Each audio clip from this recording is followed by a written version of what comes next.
அதிமுக அழிந்து போய்விடும் என்று மிரட்டுபவர்கள் காற்றோடு கரைந்து போவார்கள். அதிமுகவை சீண்டி பார்க்க வேண்டாம் என அண்ணாமலைக்கு எடப்பாடி பழனிசாமி எச்சரிக்கை. ஜூன் 4ஆம் தேதிக்கு பிறகு காணாமல் போவது யார் என்று பார்க்கலாம். பூச்சாண்டி காட்டுவதற்கெல்லாம் அதிமுக பயப்படாது என எடப்பாடி பழனிசாமி பதிலடி. குன்றத்தூர் அருகே 1425 கிலோ தங்க கட்டிகள் பறிமுதல். வண்டலூர் புறவழி சாலையில் வாகன சோதனையின் போது சிக்கியது. திருப்பூர் அருகே பாஜக பிரமுகர் வீட்டில் 32 லட்சம் ரூபாய் பறிமுதல். அதிமுக வேட்பாளருக்கு சொந்தமான பணம் என தகவல். தேர்தல் முடிந்த பின்னர் ஓ பன்னீர்செல்வம் அதிமுகவில் இணைந்து விடுவார். பாஜகவுடன் கூட்டணி வைத்ததால் கடந்த தேர்தலில் அதிமுக ஆட்சியை இழந்தது என ஜெயக்குமார் பேட்டி. தமிழ்நாட்டில் இன்று 5 இடங்களில் சதம் அளித்தது வெயில். ஈரோட்டில் அதிகபட்சமாக 102 டிகிரி ஃபாரன்ஹீட் வெப்பம் தகித்தது.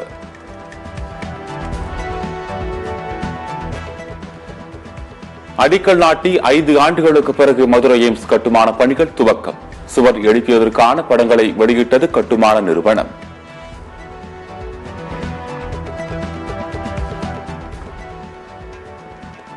பாஜக தேர்தல் அறிக்கை நாளை காலை வெளியாகிறது. வாக்காளர்களை கவரும் வகையில் பல்வேறு வாக்குறுதிகள் இடம்பெறும் என எதிர்பார்ப்பு.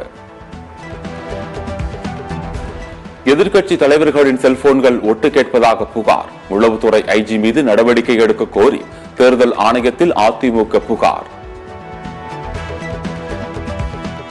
நாமக்கல்லில் தொழிலதிபர் வீட்டில் வருமான வரித்துறையினர் 80 லட்சம் ரூபாய் பறிமுதல்.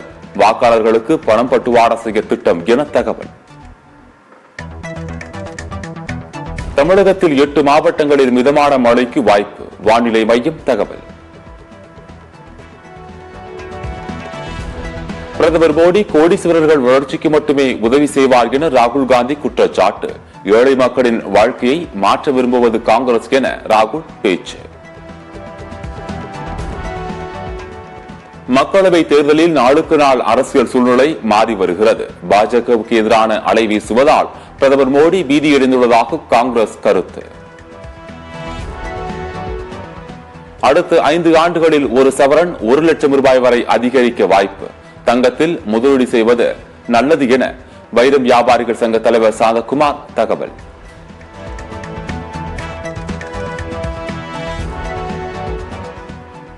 தமிழகத்தின் திமுக கூட்டணியின் தேர்தல் வியூகம் அமித்ஷாவை நடுங்க வைத்துள்ளது. தேர்தல் பிரச்சாரத்தில் திருமாவளவன் பேச்சு. ஏப்ரல் 19ஆம் தேதி தேர்தல் நடைபெறுவதை முன்னிட்டு அந்தமான் நிக்கோபார் தீவுகளில் வாகன சோதனை. வாகனங்களை நிறுத்தி போலீசார் ஆய்வு.